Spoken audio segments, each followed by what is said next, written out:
welcome back to my channel, Candid Mama Diaries. If you're new here, my name is Berry. I am currently pregnant with baby number 2. In this video, we are going to talk about something very deeply personal and important to me, my birth plan. I have been scheduled for an elective CS and I will walk you through why I chose a C-section, how my first pregnancy, my first birth influenced this decision, and what this generally means for me physically and emotionally. So I just want to point this out that this is not a medical advice. It is just my experience, what I went through, and why I am choosing a C-section. So if you're unsure about your birth plan, I hope this gives you some sort of a perspective on your future birth plan. So now let's go into my first birth experience. My first experience was vaginal delivery, but it didn't go as I was expecting. I expected not something very smooth, but I expected to have like a smooth delivery, but it didn't go as planned. I ended up needing a vacuum assisted delivery where they had to use vacuum to bring out the baby. We got to 10 centimeters, but she wasn't really engaging in my cervix. So they had to use that vacuum to bring her out. That was traumatizing. The good thing, I had epidural, so I didn't really feel the pain. That happened, and due to the vacuum they used, I had a second degree tear. The doctor had to stitch me. They did the stitching, then everything was good. I saw my baby, we were all happy. My husband was there, we were really happy seeing our baby. After all the struggle, 36 hours of labor, we finally had our bundle of joy. It was really an exciting moment for us. Then I was now discharged from the L&D department to the recovery room. In the recovery room, the nurses were nice, everybody was good, and after 2 days, we were discharged to go home. We got home, as expected. I was still expecting to continue bleeding for like 2 to 3 weeks, or even if not 2 to 3 weeks, for some time. But when we got home, like 2 days later, the bleeding completely stopped. I already had my midwife by then. So I was concerned, but my midwife was more concerned because from her experience, I am supposed to continue bleeding for a while. She did everything she could possibly do at that time for me to pass out clot, but nothing happened. And after like 3-4 days, my entire apartment started to smell. At first, I didn't know what was going on, but I later realized that the smell was coming from me. My poor midwife knew, but she didn't know how to tell me. Because to be honest, let's be fair, that's something really yikes to tell someone that you smell. So I think it was now on a Saturday. She came because she was coming home like every day. On that Saturday before leaving, she said, if you don't bleed by the end of today, I think you should go get checked in the hospital. Maybe something is wrong, or maybe you're just different and you will not bleed as other people. When she said that, I noted it down because her concern made me more concerned, to be honest. Then on Sunday, Buri went to church. When he came back home, he said something. He said, babe, is this how this thing is supposed to smell? That hit me really hard. Then I told him, okay, let's just pack up, go to the hospital, because that's what the midwife already said. We packed up baby Zaria, took an Uber, went to the hospital. We got there, I explained to them what my midwife had said and that we need to get checked. I need to get checked. They took me to one of the doctor's office, did an ultrasound to find out why I had stopped bleeding. And guys, you won't believe what they found out. The doctor forgot cotton in me during stitching, which means I was at home the whole of that week with cotton in me. I didn't know. So that cotton blocked the bleeding, and that's why I was smelling. So they acted really fast. After they finished with the ultrasound, they had to use something to bring it out. It wasn't the pain of them bringing out the cotton. That was like the most disgusting feeling I have ever had. Like, how is this mistake even possible? It was really traumatizing. I was crying. I thought of the smell. Even in the hospital, while they were doing it in the office, everywhere was smelling. It was so bad.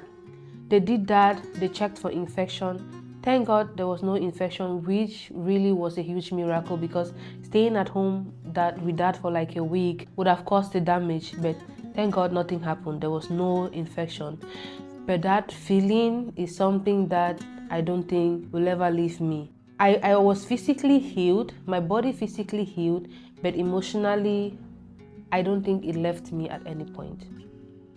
So this is the entire reason why I decided to go for an elective CS this time. And also people kept asking us, oh, why don't you sue the hospital? Yeah, we thought of it even while we were at the hospital, and when they discovered the cotton, we thought of suing them. But at the end of the day, we realized that everybody makes mistakes. Though some mistakes are costly, but everyone makes mistakes. And secondly, for us, we had a very healthy baby. She came out good, weighed good, she's healthy. So we let's just forget about suing the hospital and focus on our family, focus on our baby. For us, this was the most important thing, having a healthy baby, and we did. She's still very healthy. Okay, so when it came time for me to decide on how this second birth would look like, I just knew I needed something different from the first. The most important points for me are first, safety and predictability. After everything I went through with my first birth, I now know that I need a controlled and calm environment. I don't want to go into the unpredictability, the trauma, the uncertainty of feeling helpless again. Mental health matters. That postpartum trauma was real.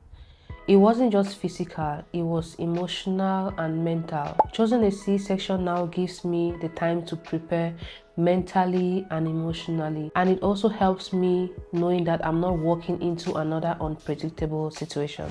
The next for me is that I need to plan around my toddler. I now have a little one at home, and I need to plan properly. Having an emergency birth at 2 a.m. or rushing to the hospital is really not what I planned for myself. With an elective date, we can properly plan for childcare, we can pack early and move with peace, feeling of control. Last time I was completely out of control. I didn't have control of what was going on. But this time around, I want to be aware of what's going to happen. I want to walk into the hospital knowing what's going to happen. And I want to feel confident in the decision I've made as well. The next for me is I know what recovery looks like. I know C-sections aren't easy, but I think I would rather face that healing journey than relive what I went through the last time. Now I'm already preparing my home, my body, and my support system to go through with the recovery the best way I can. Not everyone will understand why I'm choosing C-section over a vaginal delivery. And going through vagina doesn't mean it's trauma-free. That's one thing everybody should understand. People will ask me, they've been asking me why will you choose surgery over natural? And I've said it again, just because it's natural doesn't mean it's trauma-free. I feel like everyone should go with what their body wants. At the end of the day, it's your body, your baby, your choice. You don't have to justify your birth plan to anybody. This is how you feel, how you want it to go. To be honest, your body, you're deciding what you want to do with it. You're the only one going through your recovery. It's your body going through that recovery. You're not going through it with another person. So when you're deciding, keep aside all the judgments. What people will say, even if it's natural, vagina, people will say something. If it's a C-section, there will always be something to talk about. So I've said it, I've mentioned it, and I will say it again now. Your body, your baby, your choice. Don't let anyone talk down on your decision. I've been slowly putting in place everything we need. We've done all the registration at the hospital. I went to there last week, and I'll be going there again, I think 29th week, to do the final preparation. There's a lot of paperwork in Germany. I had already talked to the doctor. I spoke to, I think, with the epidural team as well. So all of this has been set. I have to go there, I think 39 week and 4 days to book the timing. So this is what is still to be done. And when it comes to the recovery, my midwife and I have spoken. We are getting all the supplies we need for the recovery. We have the postpartum ban. So we are slowly getting everything we need. There are some things she's still trying to get for me, some helps in case I would need them. during the recovery process. So we've had these discussions, and to be honest with you, I'm calm knowing that everything is getting into place. Another preparation we've done is to plan around my toddler. Like we said, she'll be staying with a friend on the 25th till we get back from the hospital. So her being with a friend has taken a very big weight off my shoulder. So going to the hospital knowing that that is well set up is a good thing for me. We've packed hospital bag, everything is packed, all the supplies we need for myself and the baby, they are all set. So that has been done. Also at home, we've already made like a cozy environment for the recovery, and I've made sure I order everything I'm supposed to order from Amazon, all the supplies we will need for the cozy environment at home for the recovery. Then we are slowly getting into food preparation because we will need to eat when we get back home. So we are cooking and storing, and we've spoken to friends, we've told them what we will need, and some of them are already gearing themselves towards the D-Day. So when it comes to this, I think we are almost 100% ready, and we just can't wait to have this new blessing, new addition into the family. So that's it, guys. Everything looks good so far, and I pray it continues this way until the D-Day. So guys, to any mama out there trying to make a decision on their birth plan, if you've decided on an elective CS, I want you to know that you're not weak, you're not less, you're strong, you're smart, and I believe you're doing what's best for you and your baby. Every birth, whether vaginal, C-section, medicated, unmedicated, it all heals the same outcome. You have your baby at the end of the day. Know that you're doing what's best for you, and your recovery should be the most important thing in your mind. And again, guys, I want to thank you for staying with me up to this time. I want to thank you all for your continuous support. I want to thank you all for subscribing to my channel. I want to thank you guys for sticking with me right up to the end. Thank you guys so much, and I'm sure in the next video I'll be introducing you to the new addition into our family. Thank you guys. I love you so much.